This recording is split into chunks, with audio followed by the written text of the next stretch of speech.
امام موسیٰ کاظم علیہ السلام سے ہارون رشید کی گفتگو۔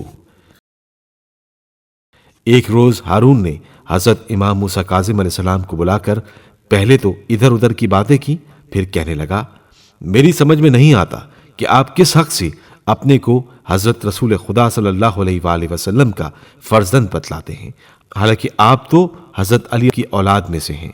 ہر شخص کا فرض ہے کہ وہ اپنے سلسلہ نسب کو اپنے باپ سے ملائے، نہ کہ ماں سے۔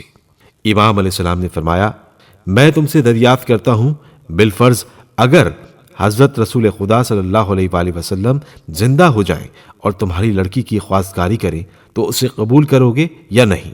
ہارون نے جواب دیا، سبحان اللہ، میں اسے کیوں نہ قبول کروں گا، یہ امر تو ہمارے لیے تمام عرب و عجم پر فخر کا باعث ہوگا۔ امام علیہ السلام نے فرمایا، لیکن حضرت صلی اللہ علیہ وآلہ وسلم کبھی میری لڑکی کی خواستگاری نہیں کر سکتے، اور نہ میں حضرت صلی اللہ علیہ وآلہ وسلم کو اپنی لڑکی دے سکتا ہوں۔ ہارون نے پوچھا، کیوں؟ امام علیہ السلام نے فرمایا، اس لیے کہ میں حضرت صلی اللہ علیہ وآلہ وسلم کا فرزند ہوں، یہ شرف تم کو حاصل نہیں۔ ہارون کہنے لگا، آپ اپنے کو حضرت صلی اللہ علیہ وآلہ وسلم کا فرزند کیسے کہتے ہیں، جبکہ حضرت صلی اللہ علیہ وآلہ وسلم نے کوئی اولاد ذکور چھوڑی ہی نہیں، آپ حضرات تو ان کی صاحبزادی کی اولاد ہیں، اس لیے آپ کو صلبی فرزند نہیں کہا جا سکتا۔ امام علیہ السلام نے فرمایا، مجھے اس سوال کے جواب سے معاف رکھو۔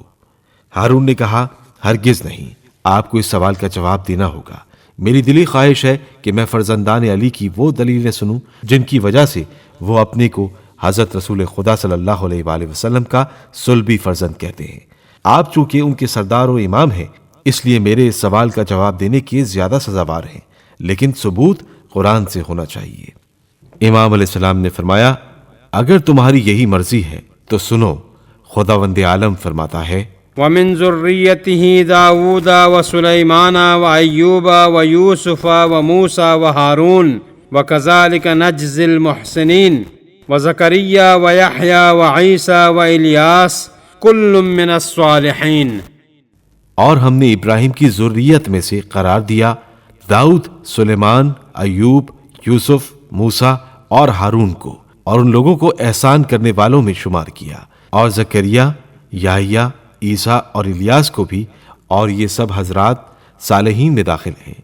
اس آیت میں خداوند عالم نے حضرت عیسیٰ علیہ السلام کو ذریت حضرت ابراہیم میں داخل کیا ہے۔ بتاؤ، جب عیسیٰ علیہ السلام کے باپ ہی نہ تھے تو وہ اولاد ابراہیم میں کیسے شامل ہوئے؟ اگر ضرورت ہو تو کچھ اور بیان کروں؟ ہارون نے کہا، فرمائیے۔ امام علیہ السلام نے فرمایا، فمن حاجك فيه من بعد ما جاءك من العلم فقل تعالوا ندعو أبناءنا وأبناءكم ونساءنا ونساءكم وأنفسنا وأنفسكم ثم نبتهل فنجعل لعنة الله على الكاذبين۔ آپ کے پاس علم آ جانے کے بعد بھی اگر یہ لوگ آپ سے جھگڑا کریں تو آپ کہہ دیں، آؤ ہم اپنے بیٹوں کو بلاتے ہیں اور تم اپنے بیٹوں کو بلاؤ، ہم اپنی خواتین کو بلاتے ہیں اور تم اپنی عورتوں کو بلاؤ، ہم اپنے نفسوں کو بلاتے ہیں اور تم اپنے نفسوں کو بلاؤ، پھر دونوں فریق اللہ سے دعا کریں کہ جو جھوٹا ہو اس پر اللہ کی لعنت ہو۔ یہ امر ظاہر ہے کہ اس آیت کے نازل ہونے کے وقت سوائے حضرت علی علیہ السلام، حضرت فاطمہ سلام اللہ علیہا اور حسنین علیہم السلام کے کوئی اور حضرت رسول خدا صلی اللہ علیہ وآلہ وسلم کے ساتھ نہیں تھا، اور یہ بھی ثابت ہے کہ ابناءنا سے سوائے حسنین علیہم السلام کے کوئی دوسرا مراد نہیں۔ اسی طرح نساءنا اور انفسنا سے سوائے فاطمہ سلام اللہ علیہا اور علی علیہ السلام کے دوسرا مقصود نہیں۔ پس بتاؤ کہ اگر حسن و حسین علیہ السلام فرزند رسول نہ تھے تو آیت میں انہیں فرزند رسول کیوں کہا گیا؟ یہ سنتے ہی ہارون کا چہرہ فق ہو گیا اور دیر تک حیرت سے آپ علیہ السلام کی طرف دیکھتا رہا، پھر کہنے لگا، آپ نے جو کچھ فرمایا صحیح ہے، اچھا اب آپ مجھ سے اپنی دلی تمنا بیان کیجیے تاکہ میں اسے پورا کروں۔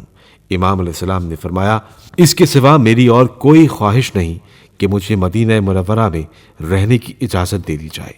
ہارون نے کہا، بہت اچھا، آپ بہت جلد مدینہ بھیج دیے جائیں گے۔ افسوس ہے کہ ہارون نے اپنے اس وعدے کو پورا نہ کیا، اس نے محض اس معاملے کو ٹالنے کے لیے وہ الفاظ اپنی زبان سے کہہ دیے تھے۔ چونکہ اس کی نیت بد تھی، اس لیے وہ امام کو رہا کرنا چاہتا ہی نہ تھا۔